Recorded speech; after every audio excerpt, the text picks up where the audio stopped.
Shalom, kembali saya Priscilla menjumpai saudara di hari ini. Topik renungan hari ini, siapakah Elohim saudara? Imamat 19 ayat yang ke-12 di situ dikatakan, janganlah kamu bersumpah dusta demi namaku, supaya engkau jangan melanggar kekudusan nama Tuhanmu. Akulah Yahweh. Saudara, di Indonesia diakui adanya 5 agama yang berbeda. Masing-masing memiliki nama untuk Tuhannya mereka. Misalnya agama Hindu, Tuhannya lebih dikenal dengan nama Wisnu dan Siwa. Tuhannya umat Muslim namanya Allah. Lalu siapa nama Tuhannya orang Kristen?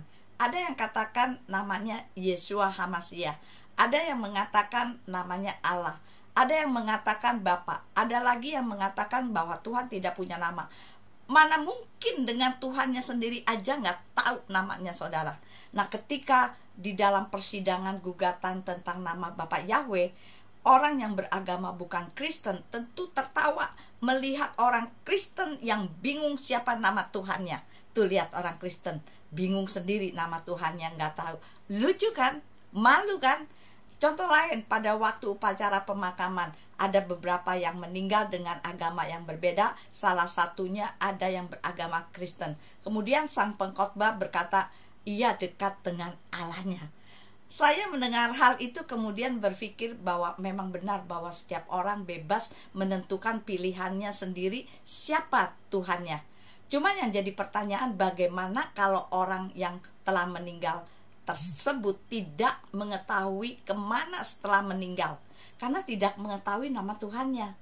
Contoh yang lain, saudara, seorang anak kecil yang hilang, ketika ditanya siapa nama orang tuanya dan di mana alamat rumahnya, ia tidak mengetahui nama orang tuanya dan tidak tahu di mana alamat rumahnya. Nah, saudara, bagaimana bisa ketemu dengan orang tuanya kalau nama orang tuanya sendiri nggak tahu, saudara?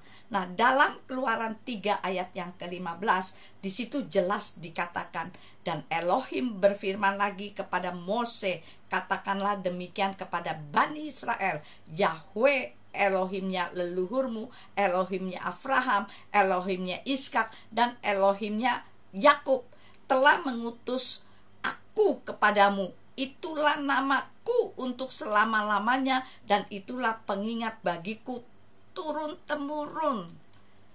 Di kitab suci berkata, dengarkanlah hai Israel, Yahweh Elohim kita, Yahweh itu Esa. Nah, dalam kasih Elohim Yahweh pencipta langit dan bumi, menyediakan jalan untuk dapat masuk ke dalam sorga setelah orang meninggal, itu melalui putranya, yaitu Yeshua HaMashiach. Yohanes 14 ayat yang ke-6. Yeshua berkata kepadanya, akulah jalan dan kebenaran dan hidup. Tidak seorang pun dapat datang kepada Bapa jika tidak melalui aku.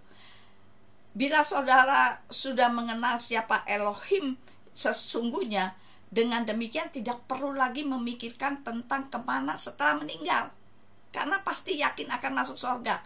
Hanya ada satu Elohim Yahweh, tidak ada yang lain. Keluaran 20 ayat yang ke-3. Elohim Yahweh yang kudus dan telah menyediakan satu-satunya jalan menuju surga melalui Yeshua HaMashiach, karena Yahweh dan Yeshua adalah satu. Yohanes 10 ayat yang ke-30. Apakah dia adalah Elohim yang sedang saudara imani? Pikirkanlah ini dengan sungguh-sungguh, saudara. Jangan sampai saudara salah menyembah Tuhan. Nah, sekian renungan hari ini. Biar kiranya menjadi berkat dimanapun saudara mendengarkan renungan hari ini. Dan apabila saudara terberkati dengan renungan hari ini, kirim-kirim pada yang lain, sehingga orang lain pun akan menerima berkat melalui renungan hari ini. Tuhan Yesus memberkati. Shalom.